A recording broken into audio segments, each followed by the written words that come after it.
When I was first learning about energy and gender, and really trying to understand how gender and power shape questions of access, use, and production, I stumbled across an article that really stuck with me called Toward Feminist Energy Systems: Why Adding Women and Solar Panels is Not Enough by Cara Daggett, Shannon Elizabeth Bell, and Christine Labuski.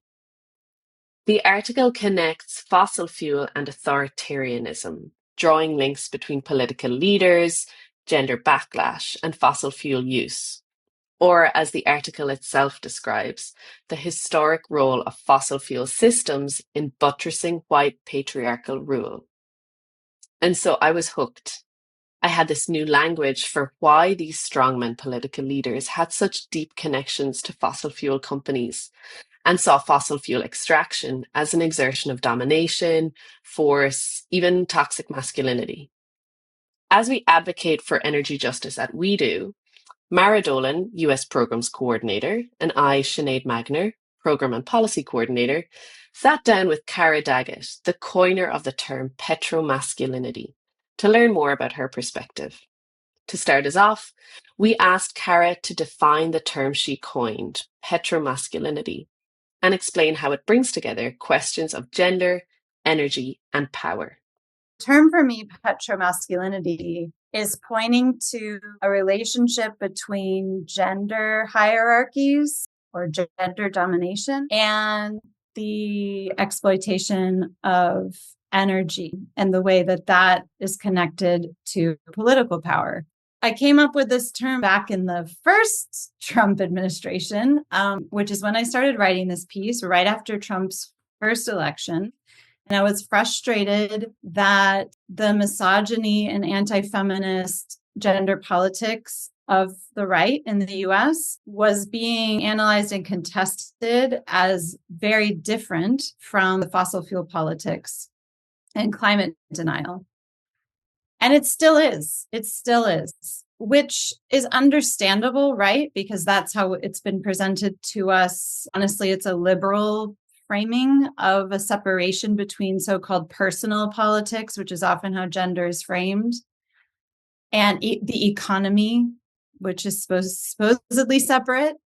So petromasculinity is just building on a lot of work of ecofeminists and feminists more broadly to say that these questions about the economy and the way that the earth and nature get recruited into the economy are very much related to how our current gender order is structured, both that like energy powers the gender order, but also that the gender order kind of upholds this energy system. Cara's seminal article speaks to this idea that a feminist perspective on energy can illuminate why we find ourselves stuck in unsustainable energy cultures and provide a paradigm for designing truly just energy systems. At We Do, we often refer to this idea that gender-just energy systems will not just be achieved by adding women and renewables into an already unjust energy system. A quote we go back to from one of our founders says that women don't want to be mainstreamed into a polluted stream. We know that just adding women to the pot and stirring isn't going to get us any closer to feminism and gender justice. A feminist analysis is a much deeper interrogation and exploration of power. How does an explicitly feminist approach challenge this just add women and stir approach to thinking about energy? The just add women approach is very dominant in thinking about gender and climate and also thinking about gender and energy. It's an approach about representation and distribution, meaning women are not represented very well in energy decision making and so on. And they're also disproportionately harmed. Shannon Bell and Christine Labuski, who are friends of mine and colleagues, together, we had all studied different kinds of extractive fossil fuel systems and how that interacted with masculinities. So we wanted to ask, what would feminist energy mean? And think more deeply about feminism as a way to understand power. Feminists are experts in understanding how binaries and hierarchical ordering help to uphold power. And the gender and sexual orders of what is gay and straight and what is man and woman, reproductive and productive, these are powerful, long-lasting binaries that in different ways have upheld different kinds of hierarchical power. And so if you think about feminism more deeply like that, how does gender uphold systems of power, and understanding that our current way of working with energy and the natural world is also upholding a system of imperial hierarchies and capitalist power, then you have a much more holistic and radical understanding of what feminist energy would mean, because feminist energy would mean challenging those deeper kinds of power. So in this article, we had 4 dimensions of energy systems that we wanted to talk about. Feminism is offering insights in each of them. Socio-ecological, so the relationship between humans and non-human worlds. Economic, and this gets into a lot of so-called care labor. Political, so how political systems, especially nationalism, even the state itself, is founded upon gender hierarchy as well.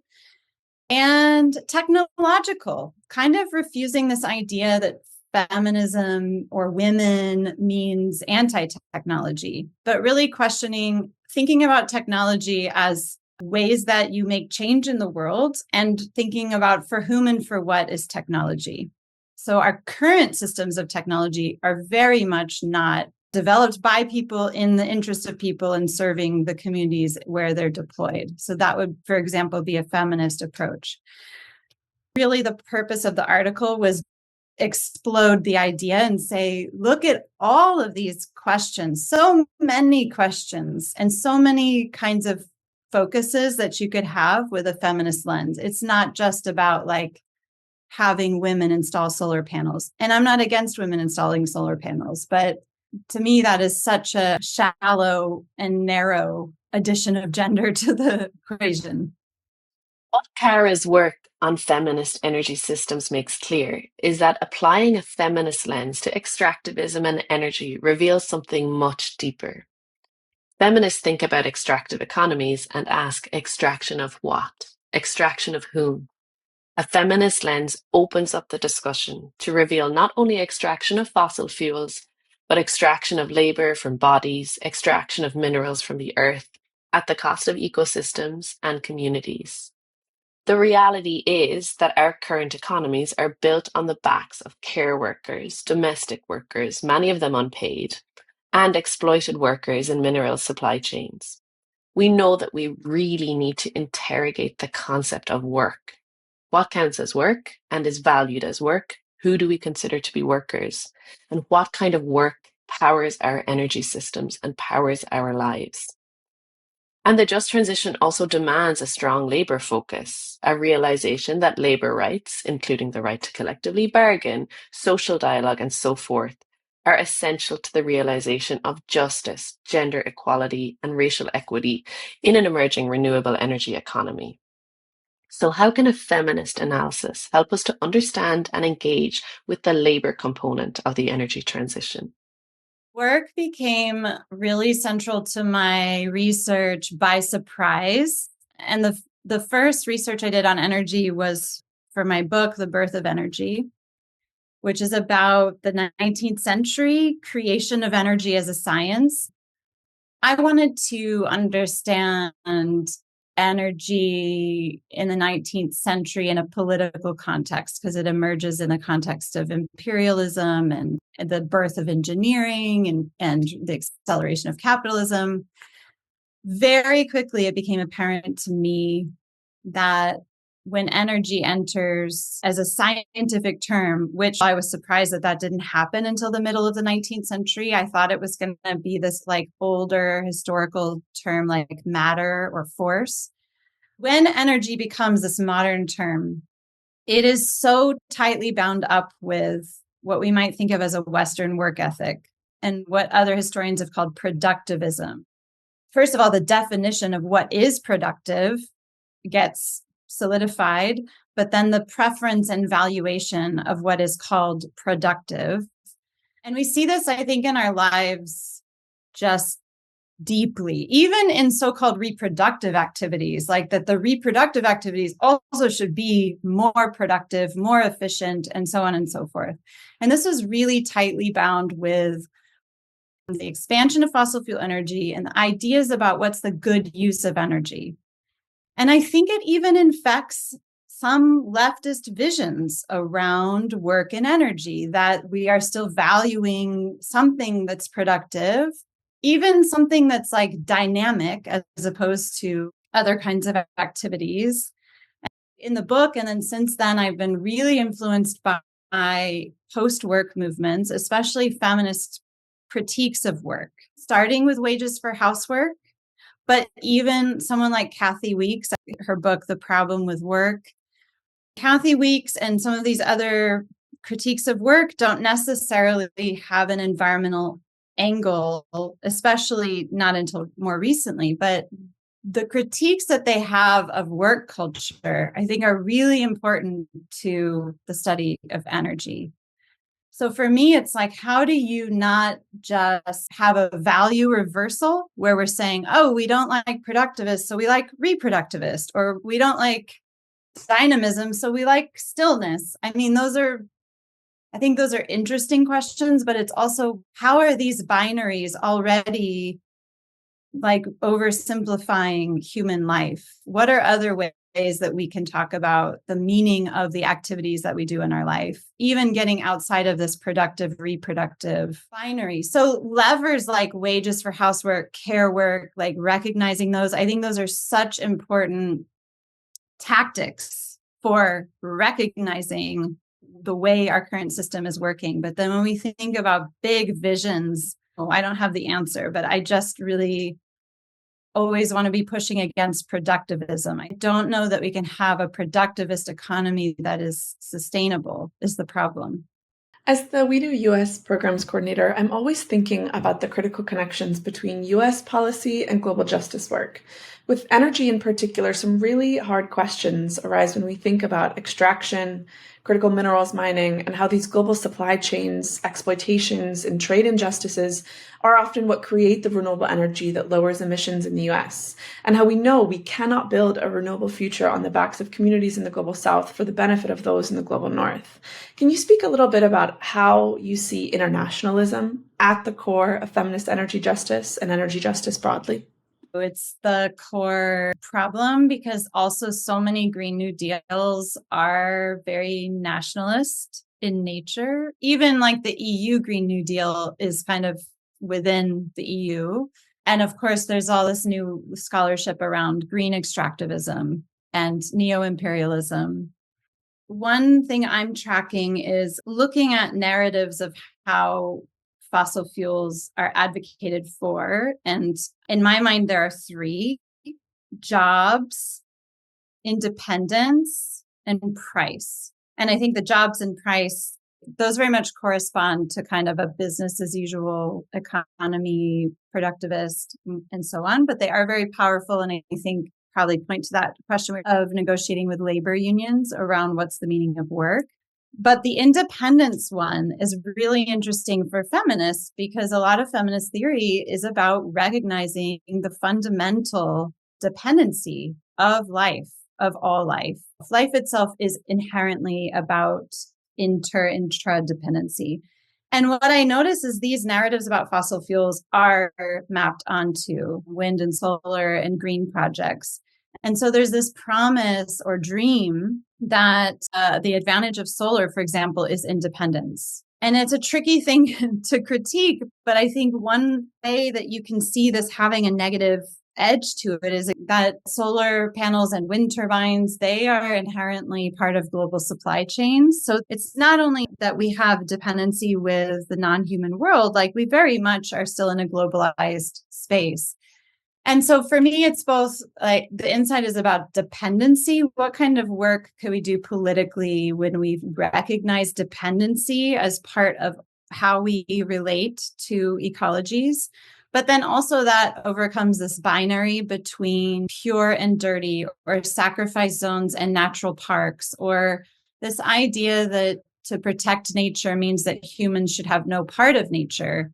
There's not a middle ground, which is we're always in nature. Like, how do we live with that more ethically? And this is where we then get to questions about degrowth and productivism. It's less about saying production or growth itself is bad. It's saying the pursuit of unlimited growth or production for the sake of it, like for itself. And then having this fantasy or ideology that ongoing growth or production will then deliver a good life for people. That's the problem.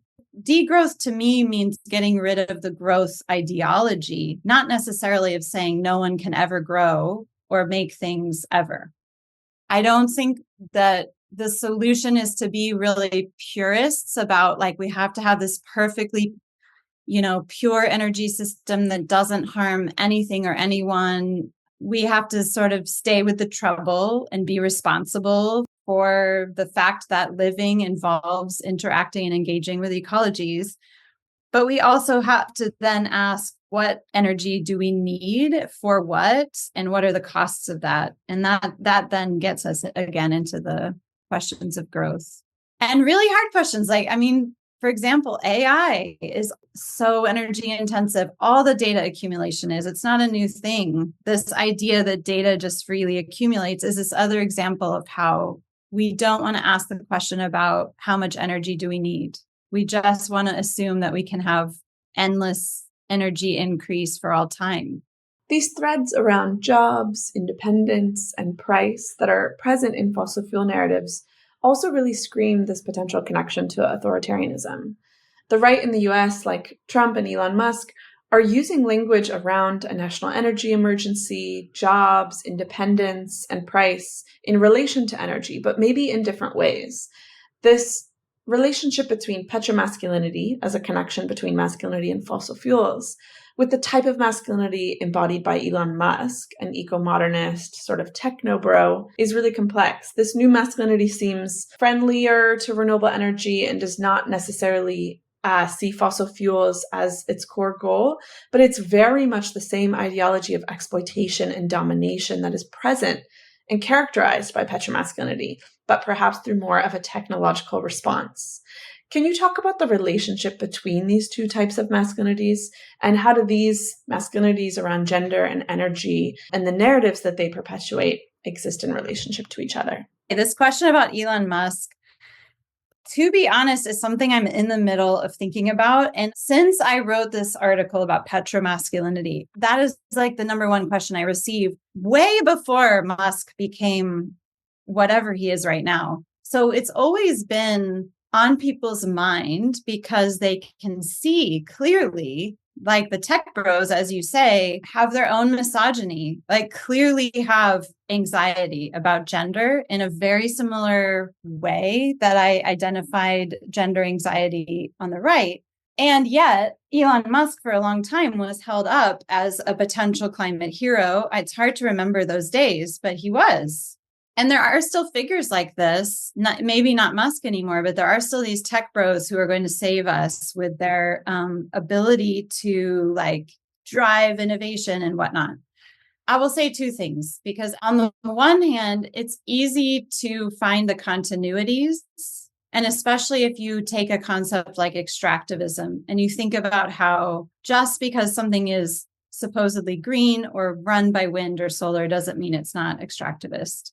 And in that sense, it's building on a lot of the same structural power dynamics.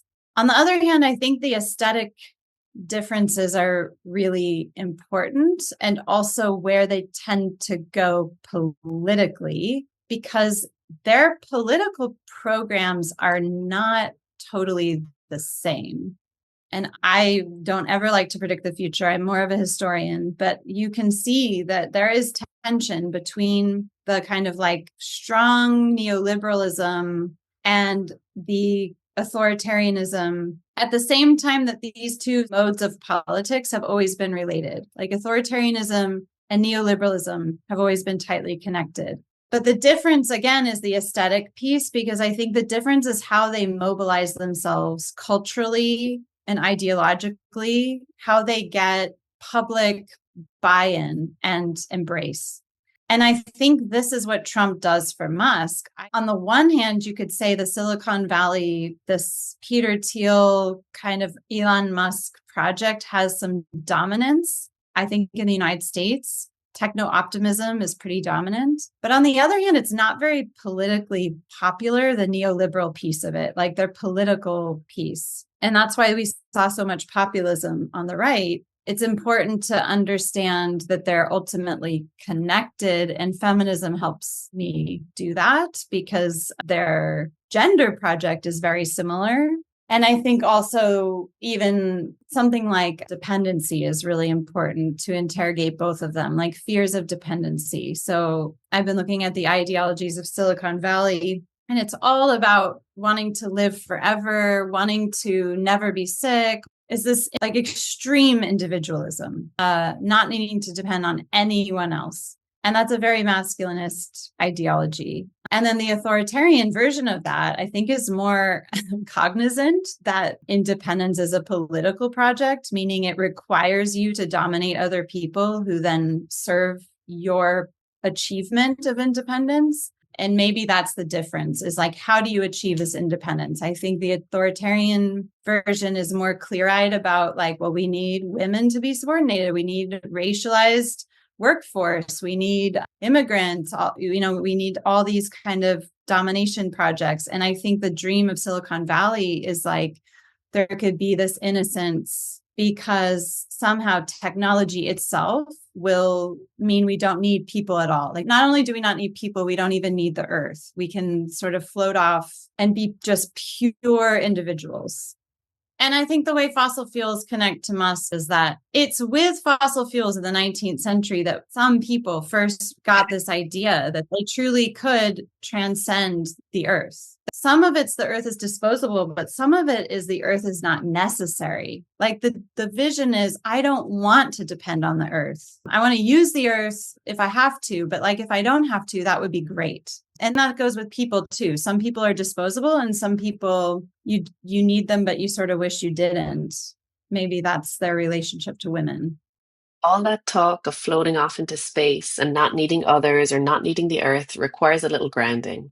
And where better to ground than in collectivity and the feminist movement? As part of her feminist work, Cara is part of a feminist energy research collaboration, the Mayapple Energy Transition Collective. So, how did this collaboration come about? And what big questions is the collective thinking about now and into the future as part of a just energy transition? It's our long-term vision of wanting to write from a place of solidarity and collectivity and not from a place of like individual egos. So ultimately, we wanted to publish under that name and then bring in a lot of different people. It's still early days of that. And actually, the first journal where we published, this is typical of academic life, was sort of like, no, but actually, we need your names on it. And don't you want your names too? Don't you want to get promoted or, But we just submitted a second article for publication where we are again going to try to publish it just under that. So it's kind of a writing and research ethic at the moment, but also we chose Mayapple because it's a native plant in Appalachia, which is where we all were together. And it's a rhizomatic understory plant in the forest. It's really beautiful. The other thing I love about it is that when it blooms, it kind of has like these big green leaves, and the flower is sort of under the leaf. It's really subtle and like not very showy, but beautiful.